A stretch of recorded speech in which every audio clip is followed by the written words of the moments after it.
Pagi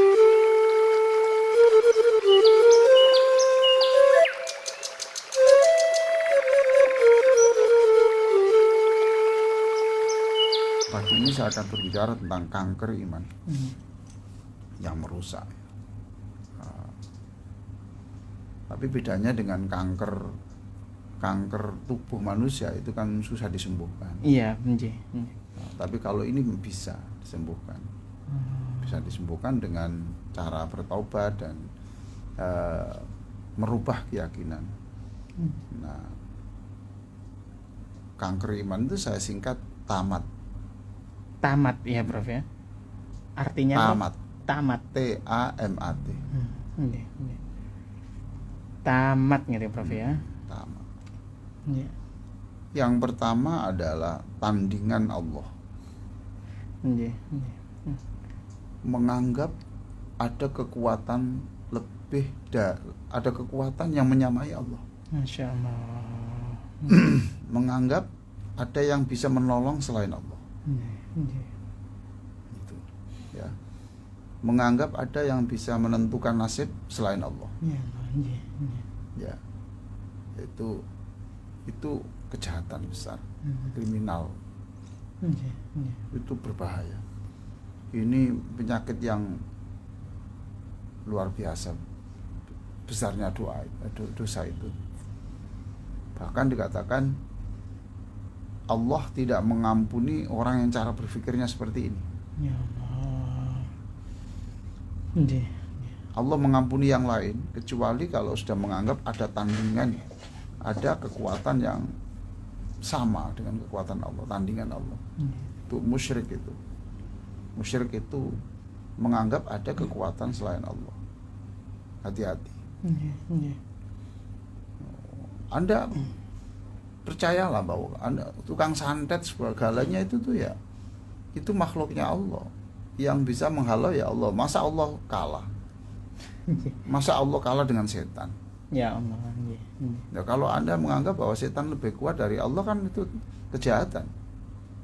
Termasuk kejahatan. Ya kan, sihir itu kan kekuatan setan. Iya. Ya, kejahatan. Lalu yakinilah bahwa Allah itu lebih kuat dari itu. Masya Allah. Jadi kalau kita meyakini ada kekuatan selain Allah, itu tandingannya Allah. Tandingan itu dalam Al-Quran itu bahasa Arabnya andad. Itu tandingan. Itu tidak boleh. Maka yakinlah la ilaha illallah. Tidak ada yang bisa menyembuhkan saya. Kalau kita mengatakan mamanya dokter bisa menyembuhkan saya, itu berarti kita membuat tandingan. Tuh. Tidak boleh. Secara otomatis ya, Prof. Ya. Jadi yang menyembuhkan hanya Allah. Ya Allah. Nah, kalau dokter bisa menyembuhkan berarti tidak ada orang mati. Oh, iya toh? Nggih. Jadi tidak boleh. Ya, dokter menjadi perantara kesembuhan saya. Kesembuhan tetap dari Allah. Ya. Dulu waktu kecil saya, bapak saya itu bilang begini, itu loh makanan yang bikin kenyang.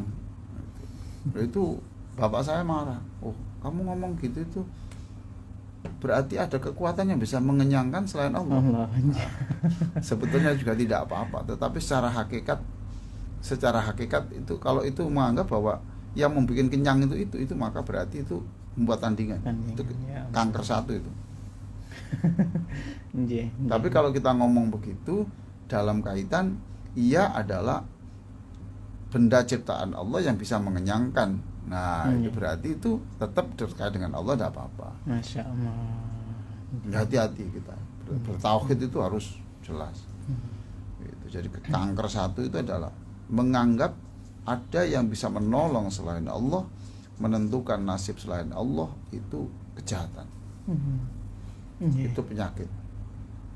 Dan innallaha la yaghfir innallaha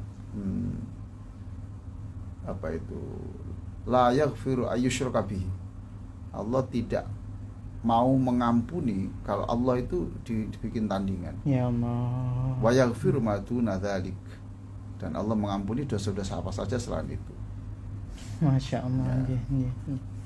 Nah, bagaimana kalau orang itu mati dalam keadaan masih berpikir itu, maka dia jelas tidak akan masuk surga. Allah. Nggih, Tidak nggih. masuk surga, ya.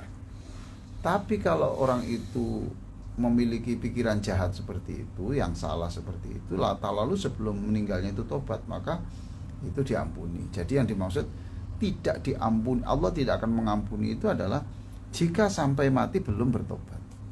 Nggih. Tapi kalau sebelum mati itu bertobat, ya berarti tidak apa-apa. Masya Allah. Nggih, nggih, nggih. Lah dulu kan Umar bin Khattab dulu kan juga pernah musyrik, Musyrik. Nggih, nggih. menganggap ada Tuhan selain Allah, Nggih. ya, ada kekuatan selain Allah, kan gitu kan, kafir dulu kan. Nggih. Dulu kafir, tidak percaya Allah kan. Tapi sebelum perjalanan waktu dia tobat, ya sudah jadi orang baik, bahkan disebut Nabi termasuk satu di antara yang dijamin masuk surga. Ya Allah. Nggih. Itu jadi kanker 1T. T. Apa tadi? Tandingan Allah. Tandingan. Ya. Ya. Terus apa? A, Prof. Nggih. Anak. Anak. Menganggap Allah punya anak, Nggih. atau Allah adalah anak. Nggih.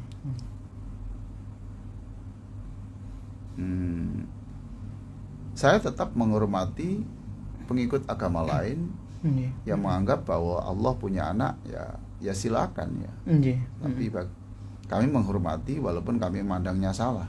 Nggih. Mungkin agama kami Islam Anda pandang salah, ya tidak apa-apa, Nggih. asalkan kau tetap menghormati kami. Nggih. Jadi untuk penghormatan antara agama tidak harus membenarkan dan Menyalahkan. tidak harus memaksakan sesuatu yang keyakinan kita salah kemudian kita rubah, enggak. Jadi keyakinan itu tetap utuh, tetapi bagaimana persahabatan, seduluran, kekompakan itu tetap jalan. Masya Allah. Jadi tidak bisa. Kemudian iyalah supaya rukun. Kalau minggu itu kamu ikut agamaku, kemudian kalau nanti Jumat kamu ikut agama saya, tidak boleh. Tidak boleh. Tidak ada begitu, tidak boleh. Jadi tetap agamamu saya anggap tidak benar, tetapi saya wajib menghormati Anda. Masya Allah. Anda menganggap agama saya tidak benar, ya tidak apa-apa. Uang itu hakmu, Nggih. dan saya juga punya hak untuk mengikuti agama saya. Tapi kamu harus menghormati saya. Jadi kerukunan antar umat beragama itu bukan kemudian merubah keyakinan, merubah ibadah, tetapi keyakinannya tetap, lalu seduluran, akrab, bertetangga, ibadahnya sama, tidak sama. Nggih. Dia ke gereja, dia ke pura, dia ke masjid, tapi setelah pulang, halo, ini ada oleh-oleh, Masya Allah. Nggih, nggih, nggih. memberitahu, Pak, kalau nanti kendaraan tamu-tamunya ada parkir di rumah saya ini Pak, kosong. Nggih. Mungkin nanti ada ibadah, Bapak sini, tidak apa-apa sini. Itu di depan saya berikan aqua di depan, kalau ada yang mau minum. Masya Ada jual rambutan di situ, silakan Pak.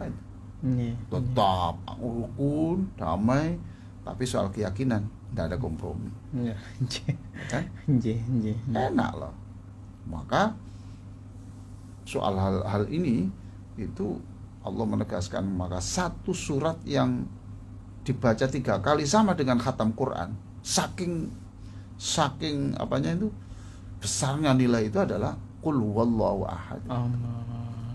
Katakan Allah itu Allah somad, lam yalid walam yulad. Allah itu tidak melahirkan dan tidak dilahirkan. Jadi kejahatan kedua itu anak ini. Ya Allah. Anak itu. Nah, untuk bagaimana bisa menghormati itu, ya sudah, lakum dinukum waliyadi. Ya sudah, kamu punya agama, aku punya agama. Oke ya, gitu. La a'budu ma ta'budun. Aku tidak mau menyembah agama, tidak menyembah Tuhanmu, tidak maulah saya. Wala antum a'biduna ma'abud, dan kamu tidak perlu. Kamu juga pasti tidak mau menyembah agamaku. Tapi tidak apa-apa. Lakum dinukum waliyadi. Ya silakan kamu beribadah. Nggih. Nah, tapi kalau soal nanti ini kan rumah saya ada mangga. Nggih. Kalau ada tamu-tamunya Bapak nanti beribadah di situ, perlu rujaan, please ambil. Ya toh? Nggih. Nggih. Ya, Nggih. segitu. Ya Allah. Saya ini punya produk umpamanya kerupuk opel. Nggih. Nah, kalau ada yang mau nanti bisa beli. Nggih. Nanti kalau beli ini khusus jamaah Bapak, saya beri hadiah. Masya Allah. Rame, Nggih, nggih. guyup. Nggih, nggih.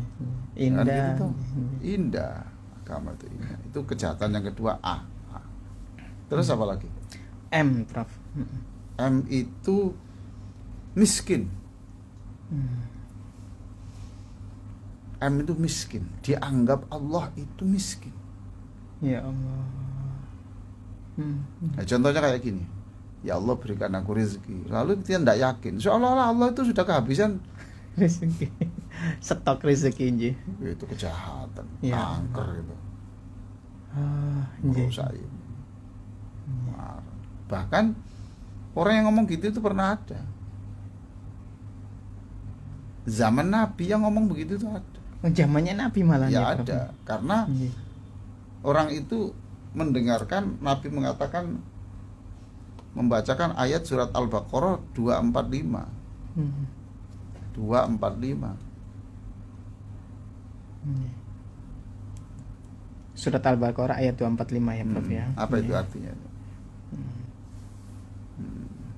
Ini barang siapa meminjami Allah dengan pinjaman yang baik, maka Allah melipat gandakan ganti Oke, kepadanya. yang minta pinjaman siapa? Allah ini Lah Prof iya ya. toh. Mandalladzi. Nggih. Yuqridullah qardan hasanan fayudha'ifahu lahu ad'afan katsira. Masya Allah. Nah, ini membaca ayat ini itu Rasulullah itu membaca itu kedengaran orang-orang kafir itu. Siapa yang meminjami Allah ya, siapa yang meminjami Allah ya, nanti akan dikembalikan yang banyak gitu. Nggih, nggih. Oh, kalau begitu Allah itu Miskin. makanya kemudian Allah mendengar itu. Nggih. Silakan dibaca surat Ali Imran 181. Nggih, nggih. Surat Ali Imran 181 ya, Prof ya. Masya Allah. Nggih. Nggih. Ayo. Qad sami Allahu qaulal ladina qalu innallaha fakirun wa nahnu aghnia. Artinya Artinya sungguh Allah benar-benar telah mendengar perkataan orang-orang Yahudi yang mengatakan sesungguhnya Allah itu miskin dan kami kaya. ya toh, itu kejahatan. Ya Allah. Kejahatan. Ya. Nah, kalau Anda membaca ini kemudian Allah membaca ini kemudian Anda mengatakan gitu, Anda melakukan kriminal dalam keimanan. Pada iman Anda ada kankernya. Sudah dikatakan kriminal ya, Prof ya. Ya gimana kejahatan? Menuduh aja kepada seseorang aja kriminal. Ini yang dituduh Allah. Ya Allah. Padahal ayat ini maksudnya adalah menunjukkan keluasan Allah. Jadi aku tidak bisa membalasmu hari ini. Nanti saya masih punya hutang membalasmu. Sekarang Anda menyebut Allah atau Allahumma sholli ala Muhammad.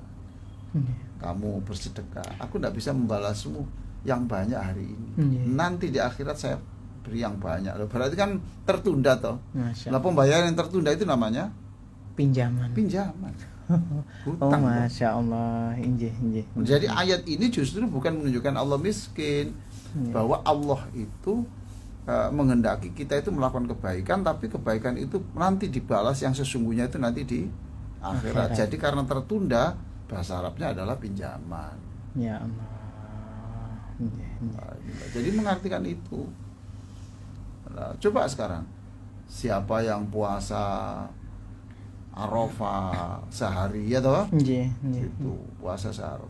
Allah kan belum bisa membalas.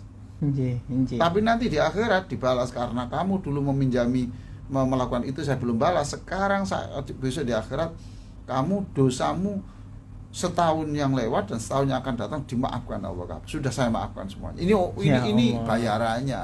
Nggih. Nggih, nggih, nggih. Gitu. Jadi court seperti itu. Nggih. Jangan sampai juga kita menganggap Allah miskin.